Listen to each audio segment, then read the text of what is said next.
Salut à tous et bienvenue sur la chaîne Techno. Aujourd'hui, on s'intéresse au boom du partage de photos sur les réseaux sociaux.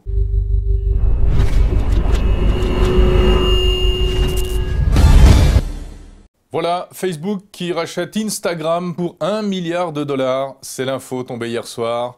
Donc réseaux sociaux, plus photos, plus mobile, on a bien l'impression que c'est le cocktail gagnant, François. Oui, alors on va en parler, mais effectivement, quand on fait le point aujourd'hui avec un smartphone très facile de prendre des photos, surtout de très très bonne qualité avec les smartphones de dernière génération, hein, du 8 et voire même du 12 mégapixels, et puis avec la 3G, très facile aussi de prendre des photos et de les envoyer sur nos réseaux sociaux préférés, Twitter, Facebook, et puis donc ces applications et ces réseaux qui se sont créés justement pour mettre en avant la photo, Jérôme, c'est ça qui est nouveau. En fait. Et le premier d'entre eux, c'est Instagram. Oui. Et il y a une semaine exactement, hein, mardi dernier, Instagram, qui est donc une application iPhone, arrivait sur Android.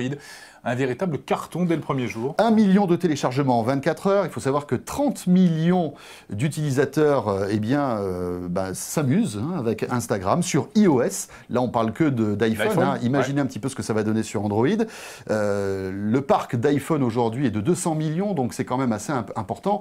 Et alors, on peut imaginer que Instagram va exploser, on peut le dire directement sur Android, puisqu'aujourd'hui, 500 millions, grosso modo, 500 millions de terminaux sous Android. Le succès est quasi assuré. Alors Instagram, vous le connaissez sans doute, hein, cette appli qui permet de prendre des photos qui tout de suite revêtent un caractère un peu vintage avec l'ajout de filtres, etc. Donc ça fait des photos plutôt jolies, artistiques, complètement décalées, inattendues en fait. On joue en fait sur le côté nostalgique pour donner un petit côté 60s, 70s, 80s à des photos. La mode, ça a été très vite le fait de copier le grain des photos Polaroid, tu te souviens, dans les années 70 ou 80. Oui, et puis en fait c'est une manière d'embellir et de rendre un peu moins banal les photos banales du quotidien, quoi. Et donc voilà, tout ça a énormément plu. Et on arrive aujourd'hui, enfin il y a des photographes amateurs qui avec un bon smartphone font de super photos avec ces applications. Et c'est vrai qu'on aime bien les regarder. Alors l'intérêt évidemment c'est de partager ces photos. Et donc ces photos depuis quelques temps ont envahi Facebook, Twitter et puis le réseau Instagram lui-même. Pourtant il existe des applications qui font à peu près la même chose, hein. On se souvient peut-être même de l'application, comment elle s'appelait déjà, celle-là c'était Hipstamatic hein, sur iPhone qui je crois même est antérieure à Instagram. Voilà, qui est payante celle-ci, hein, parce que la grosse différence, en fait, c'est que Instagram est complètement gratuit. C'est ça la force hein, d'Instagram, alors que Hipstamatic, par exemple, était payante et en plus, vous pouviez acheter en fait des filtres différents pour avoir des qualités d'image différentes dans l'application. C'est peut-être pour ça aussi qu'Instagram a très vite cartonné, c'est que en fait, elle était gratuite. Voilà. Alors très bien, bravo Instagram, c'est bien parti pour eux, un avenir doré visiblement. Et pourtant, Instagram, il faut rappeler que c'est une toute petite structure, une toute petite entreprise d'une douzaine de personnes. En tout cas, c'est bien parce qu'on ne voyait pas trop ce qu'elle allait devenir. Elle n'avait pas réellement de business model.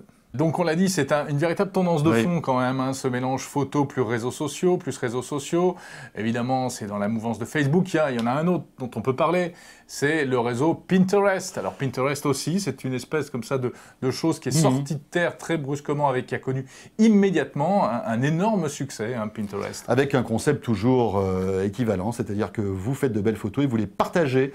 En fait, c'est comme si vous les punaisiez sur une espèce d'immense tableau virtuel et tout le monde punaise ces photos et vous pouvez les regarder, les commenter très facilement. Voilà, de Pinterest.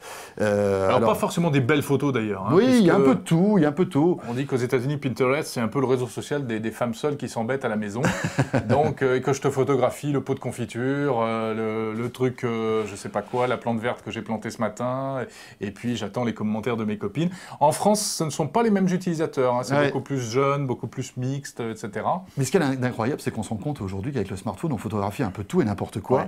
Et on a envie de partager ces moments. Souvent, c'est pas forcément de belles photos, mais c'est des moments qu'on est en train de vivre et on a envie de les partager, soit ses amis Facebook ou Twitter, ou même pourquoi pas sur Pinterest. Tu parlais de nourriture tout à l'heure, mais il y a énormément de gens qui prennent en photo leurs plats quand ils sont au restaurant, quand ils font un beau gâteau. D'ailleurs, il y a même des applications qui sont spécialisées là-dedans. Il y a une application qui s'appelle Food Reporter, justement, qui vous invite à partager les photos de vos plats préférés. Oui, et puis alors il y a ceux qui évidemment se prennent en photo eux-mêmes. même dans des situations amusantes. Où, il y a aussi la grande mode de prendre ses chaussures en photo hein, pour montrer comment on est habillé le matin, des choses comme ça, c'est passionnant. C'est pas mal. Bon, chacun ses vices, chacun ses problèmes. Nous, on en a un, François. Oui, alors voilà. On va se confesser un petit peu. On va se confesser. Nous sommes en train avec Jérôme On a une collection un peu particulière de photos, nous. Hein. Voilà, on fait du brainstorming pour lancer une nouvelle application qui s'appellerait en fait parking terrestre. Ouais, on pourrait dire ça comme ça. On peut appeler ça comme ça. On a la manie en fait de photographier les places de parking. Regardez ce que ça donne. Voilà. Alors il faut expliquer pourquoi on fait ça en fait. C'est-à-dire que voilà, quand on part en déplacement et qu'il se trouve qu'on est ensemble, on se gare.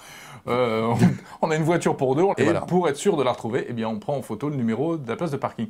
Et si bien qu'au fil des semaines et des mois, on a de belles collections maintenant. Ah oui, on a maintenant une très belle collection de numéros de parking. Tiens, j'aime bien celle-là qui est vraiment très artistique.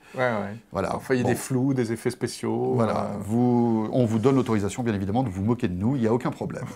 Bon, on se retrouve bien sûr demain sur la chaîne Techno pour encore une fois survoler ensemble l'actualité high-tech. À demain. Où j'ai garé ma voiture regarde sur ton smartphone, je pense que tu vas la retrouver. Allez, ciao, bye.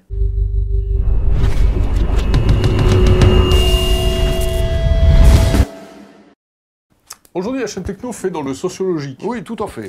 Voire dans le socio-technologique, François. Le socio-instagrammologique. Voilà. Et oui, aujourd'hui, la chaîne Techno a décidé de plonger au cœur de la sociologie de l'usage des technologies en mobilité. Salut à tous et bienvenue sur la chaîne Techno. Aujourd'hui, on va s'intéresser au boom de Badaboum.